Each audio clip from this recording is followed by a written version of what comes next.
자, 아무튼 한동훈이 지금 한교안을 따라가고 있다라는 얘기가 나오고 있습니다. 이게 이제 뭐 경제 문제 뭐 선거의 구대도 대대로 모르는데 제가 뭘 하겠어요. 알리백도 필요 없다고 아무것도 안 되다 보니까 이제 와서는 이제 종북 세력 얘기를 꺼내면서 할수 있는 색깔론을 거죠. 들고 나오고 있어요.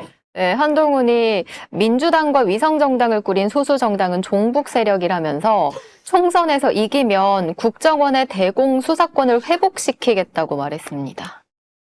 지금 아직도 이런 얘기를 하는 사람이 있다. 나는 황교안으로 끝날 줄 알았는데. 대공 수사권을 확대하겠다는 거는 간첩을 잡겠다는 거거든요. 네. 니들이 간첩 안 잡았어? 어? 맨날 간첩 잡았다고 무슨 뭐 충청도에 있는 이 사람이 무슨 제주도를 들어가서 포섭을 근데 했니 그것도 뭐 안 됐잖아. 창원 간첩단부터 시작해갖고 간첩 안 잡았냐고. 어? 아, 해킹이나 당하지 마. 법무부 해킹 당했다며 지금 북한한테. 도청이나 당하지 마. 대통령실 도청 당해가지고, 씨. NSC 다 털리고. 아니 씨. 아유. 북한한테는 도청에 다 털리고 간첩에 다 털리고 온갖 기밀을 다 털리고 있으면서 지금 여기 있는 소수 정당들이 종북 세력의 숙주래요. 어? 아니, 소수정당은 종북이고, 민주당은 그걸 키우는 숙주라는 거지. 그러니까. 그럼 소수 정당에서 기생충을 받아다가 우리가 키워갖고 그럴듯한 기생충을 만드는 거야? 그래서 그 기생충이 임종석이었어? 그 임종국 날렸네, 근데. 그러니까. 뭐야. 그러니까 기생충 없어진 거니까 새로운 임종석 같은 뭐야. 기생충 원알이 필요한 건데 그게 용해인의 당에 들어있나 보지. 시민사회 세력 안에 들어있나 보지. 답답하다. 아직도 그래. 이런 소리 하고 있어. 그래봐야 열석이에요.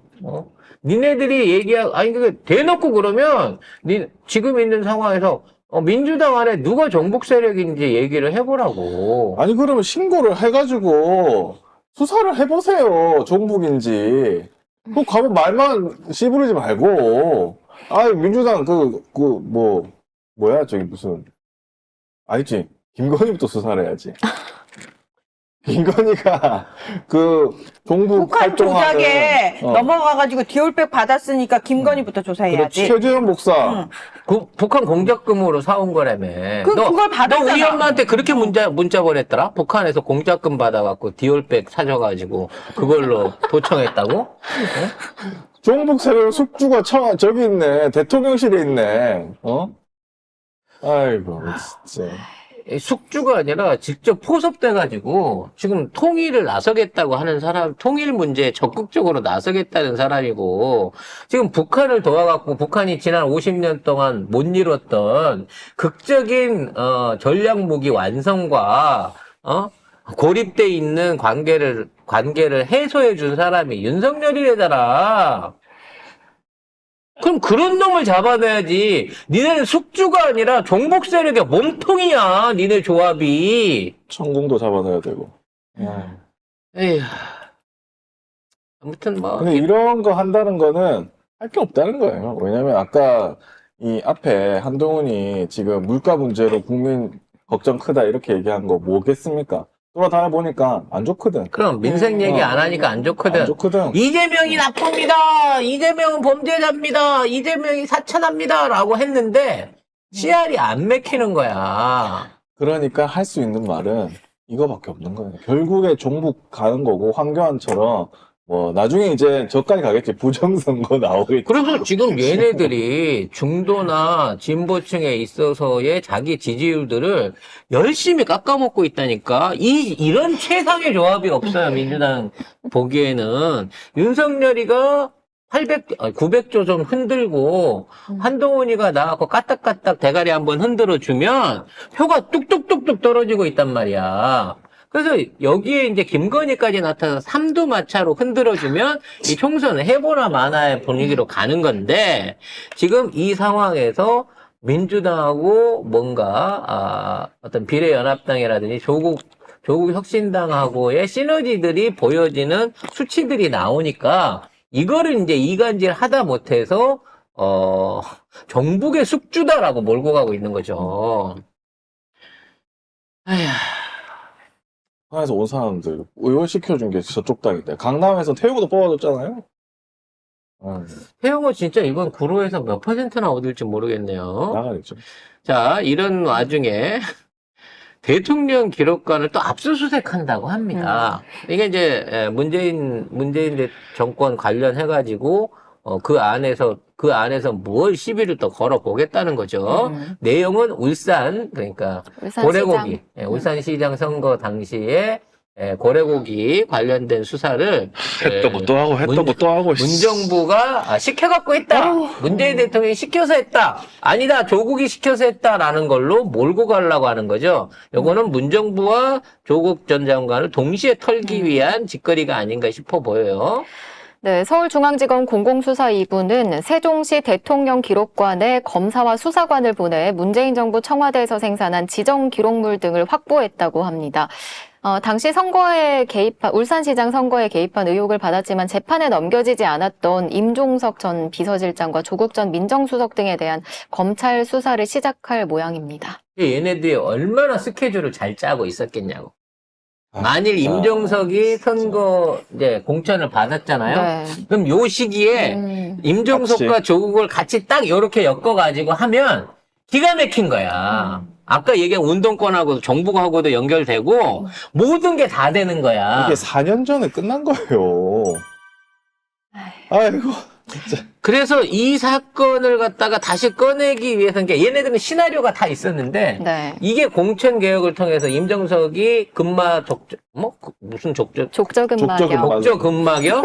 발바닥 아파서 숨어버리고 공천에서 떨어지는 바람에 요 카드가 주목을 못 받게 된 거란 말이야. 이런 상황에서 황운하 의원이 조국 혁신당에 합류를 했습니다. 뿐만 아니라 저희하고 같이 오늘 속보가 나왔죠. 저희랑 같이 방송을 함께 진행하고 공천을 받아보려고 했었던 우리 재관둥이 윤재관 전 비서관도 오늘 합류를 한다라고 하는 발표가 나왔어요. 그거 관련해서 이제 비난하시는 분들, 저게 뭐 민주당 분열이다, 뭐 이런 식으로 비난 목소리 내시는 분들 많습니다만, 사안이 다르니까 이건 따로 구분해서 간단하게 입장 말씀을 드리겠습니다. 물론 이제, 조국신당 안에서, 조국신당, 민주당의 공천을 받겠다고 하는 사람, 조국신당은 배신행위가 아니냐라고 얘기를 할 수 있는데, 예를 들어 뭐 경선을 할 수 있는 기회가 주어졌다든지, 본인이 할 수 있는 역할에 대한 소명, 또, 선거가, 경선이 끝난 이후에, 기존 지역구에 있던 다른 이제 공천받은 의원이나 지역위원장과 연대 이런 것들을 안 찾아본 건 아닌데, 아예 그쪽에서도 그러한 역할에 대한 내용들이 전부 다 이제 차단이 된 부분이 있어요. 결과적으로 조국신당이 생김으로 인해서, 그 당시 조국신당이 생김으로 인해서 민주당 안에서도 조국 장관하고 연결고리가 있었던 사람들에 대한 거의 대부분 역차별이 컷오프 됐습니다. 있었던 거고, 네. 그래서 컷오프가 된 상황인 건데, 지금 있는 입장에서 본인의 힘을 보태가지고 어떻게든 진보 민주진영 안에 좋은 결과를 만들어 보겠다는 차원에서 옮겨갔다라고 저는 생각을 하고요. 언젠가는 다시 같은 당으로 합쳐질지는 모르겠습니다만, 같은 민주 진영 세력으로서 똑같은 일들을 개혁을 도모할 수 있을 사람이라고 생각을 하기 때문에 그걸 갖다가 배신이라 분열이라라는 단어로 얘기하고 싶지는 않습니다. 그렇게 치면 사실은 황운하 의원이 간 게 더 그렇지. 뭐 윤재관 후보는 아무것도 아니잖아. 근데 그냥 컷오프 나간 백수예요. 예. 그걸 가고 백수가 뭐 청와대 어떡해. 꿈을 꿈꾸고 2년 가까이를 국집으로 한 것도 아니잖아. 한번 선거에 해보겠다고 했으나 아무것도 못 해본 상황에서 지금 그쪽으로 옮겨갔습니다. 거기에 대해서 개인적으로 비난을 하실 분들 비난하셔도 괜찮습니다. 하지만 그렇다고 해서 저희가 윤재관 비서관하고 같이 했던 방송을 내린다든지 사과를 한다든지 이럴 생각은 없어요. 아니 왜 사과를 그러니까 하죠? 우리한테 사과를 요구하지 마세요. 그냥 우리의 패널이었을 뿐이고 좋은 얘기 많이 들려줬고요. 여러분이 모르시는 정보들 많이 알려준 사람입니다. 그리고 앞으로도 계속 볼 사람이고요. 아마 이제 폐업하고 무슨 닭집을 차리지 않는 이상 어떤 형태로든지 정치 일선 안에서 얘기를 다시 듣고 다시 만날 수 있는 사람이기 때문에, 최소한 고민정이나, 지금 변절해서 나가갖고 민주당에 돌 던지고 욕하고 있는 수박들보다는 나은 사람 아닙니까? 현재 위치 안에서는. 그리고 황운하 의원에 대해서는 저는 이제 그 걱정을 했어요. 지금 있는 상황에 총선 전에 현역 의원을 확보를 못하면 원어를 추천물에서 뒤로 쫙 밀려버린단 말이에요. 조국혁신당이. 예. 1, 2번 당은 이미 있고, 3번은 이제, 더러운 미래하고, 계약전당하고 둘이서 이제 그걸 다투고 있을 거고요. 그 뒤에 또 이게 녹색정의당이 있습니다. 그렇기 때문에, 지금 있는 상황에서 의원수 한 명이라도 확보를 해, 6번이라도 지금 확보를 할 수 있는 선거 공보 안에서 6번이라도 확보할 수 있는 게 되거든요.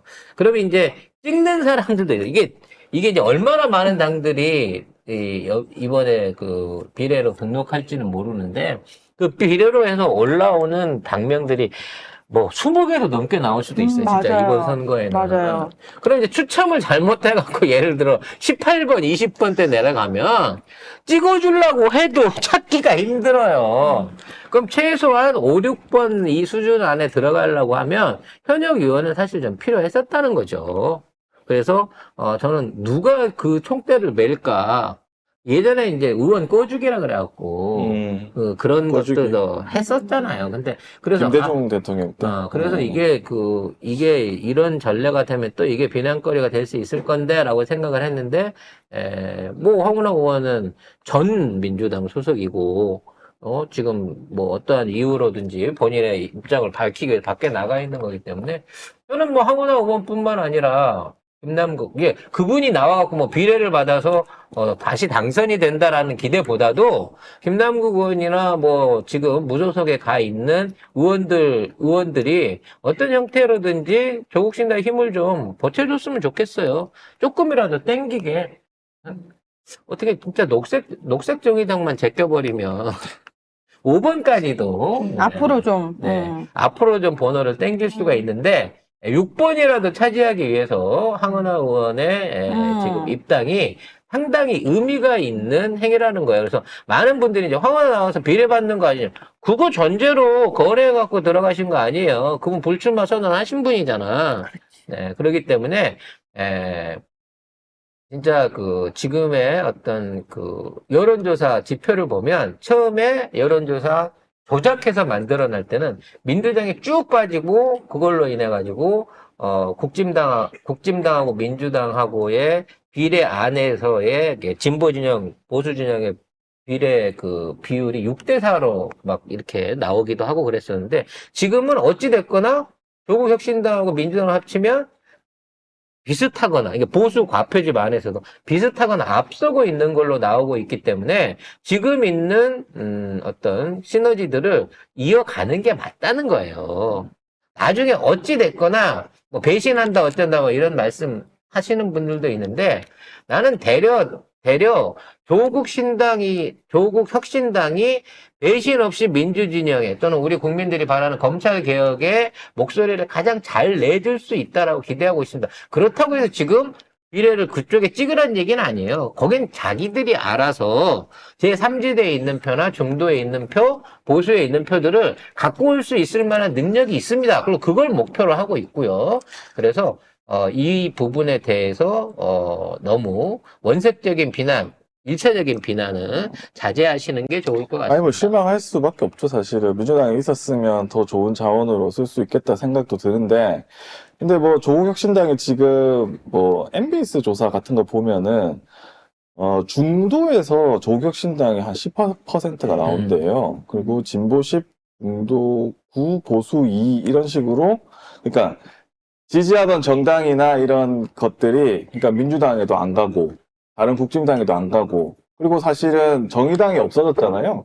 그 사이에 이제 있는 사람들이 선택하는 게 조국혁신당일 수도 있다. 그렇죠. 그런 상황에서는 저는 뭐 그런 파일을 키우는 데서 좋다고 보고, 사실은 조국혁신당이 지금 잘 나가고 있는 거는 조국 장관의 뭐 시원한 말도 있고, 신장식 변호사 잘하는 것도 있고, 그리고 영입 인재들 보면은 우리가 괜찮은데 이렇게 생각이 들잖아요. 지금 이번에 근데 박은정 반면에 검사도 지금 영입됐고요. 반면에 민주당 아직 그 시작 안 했어요. 그리고 시작 안 했고 지금 민주당의 그 비례연합에 들어가 있는 것 중에 뭐 저쪽에 뭐 새진보연합의 용해인 의원 같은 경우는 뭐좀 그렇고 이러니까 아직 우리가 관심을 못 가지고 있고 아직 거기에 비례대표가 선정이 안 됐기 때문에 우리 뭐 민주당 그 지지자들은 거기에 관심이 아직 못 간 것뿐이에요. 이제 하고 있거든요. 그렇게 해서 그 사람들이 순번이 정해지고 해서 그 사람들도 가만 순번 정해졌다고 띵가띵가 놀면 안 되지 그렇다고. 그렇죠. 그리고 쭉 돌아다니면서 자기가 어떻게 할 건지 방송에 나와서 얘기도 하고 하면서 이제 서로 조국 혁신당이 잘하네, 민주당이 잘하네 이렇게 해서 더 끌어올려야 되는 거죠. 아직 시작도 안 했습니다. 가장 객관적인 지표로 현재 뭐 여러 쪽에서 나오는 조사가 있습니다만 현재 민주당 지지층 40, 그리고 국진당 35, 그리고 무당층 아무도 지지하지 않는다 23% 정도가 계산이 되고 있다고 합니다. 공정하게 얘기하면. 그러니까 조국 혁신당은요, 민주당에 있는 40%를 깎아먹는 당이 아니라 제3지대 무당층에 있는 23%를 목표로 일하고 있고, 그 안에서 끌어오는 숫자만큼은 앞으로 우리 민주진영, 진보진영에 도움이 될 수 있는 숫자가 되지, 표가 되는 거지, 국짐으로 넘어갈 표가 되지 않는다는 면에서 저는 이 지금의 어떤 협력 관계들이 앞으로 점점 더 시너지를 낼 수 있기를 기대하겠습니다. 그것도 있고 사실은 투표장에 안 나왔을 사람도 조국혁신당 때문이라도 뭐 관심 가진 사람들이 있거든요, 확실히. 그리고 뭐 이준석 당에 찍으려다가도 이준석 당 너무 좀 그런데 여기 잘 나간다는데 하면서 이렇게 오는 사람도 있긴 있어. 그리고 정의당 표가 아까 말씀드렸다시피 저번에 9%인가 받았거든요. 지금 없어요. 아예 없습니다. 0. 1%, 2% 수준이에요. 그 사람들은 생각해보세요. 야, 정의당 누가 찍냐라고 했는데 찍잖아. 근데 그 거의 없어졌다는 거는 어디론가 갔다는 소리예요. 근데 정의당 찍는 사람이 국진에 갈까? 그건 아니거든요. 어쨌든 민주당을 못 찍어서 정의당 찍는 사람이 있었단 말이에요. 근데 조국 혁신당이 있으면 그거라도 조금 끌고 올 수 있다. 그러니까 지금은 아직 한 달 남았으니까. 그리고 계속 펌프질 해야 돼, 서로. 그리고 또 하나의 중요한 지점은요.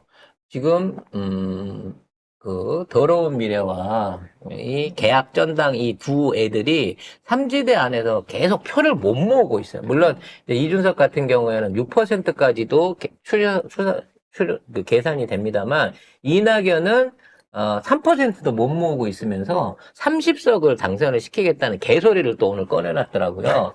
근데 뭐 그거는 뭐 본인 계산이니까 알아서 하시는데 중요한 건 지금 있는 상황에서 이 이낙연과 이준석으로 몰려가는 저 표들이 민주당하고 협업할 가능성은 없다는 거예요. 정상적으로 저 두 당이 정상적으로 선택을 받아갖고 얻는 득표율이 있었다면 이건 무조건 국짐하고 합쳐지는 표입니다. 이제는. 근데 저쪽에 대한 표가 몰려가지 않도록 하는 거에는 조국 혁신당의 역할도 있지만 한동훈의 비토도 있는 거예요. 즉 국짐당에서 쟤네들이 국짐당 지지 세력을 잡아먹는다라는 생각 때문에 왜냐면 제3지대에 있는 데는 어디서든 다 빼와야 돼요. 그러면 이준석은 국짐당 정통 지지층인 대구 경북 또는 서울권에서 이걸 빼와야 되는 거고 이낙연은 호남권에서 이걸 빼와야 되잖아요. 안 되지. 그게 못 빼가고 있는 상황을 만들기 위해서라도 지금 현재 조국 혁신당의 위치 포지션은 굉장히 중요한 필터 역할을 하고 있다는 거예요.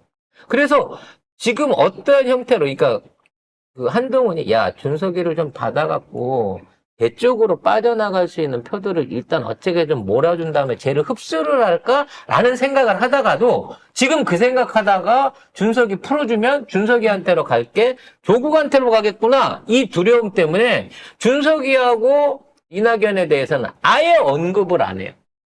그리고 맨날 조국하고 이재명 대표만 민주당만 씹어뜯고 있는 거죠.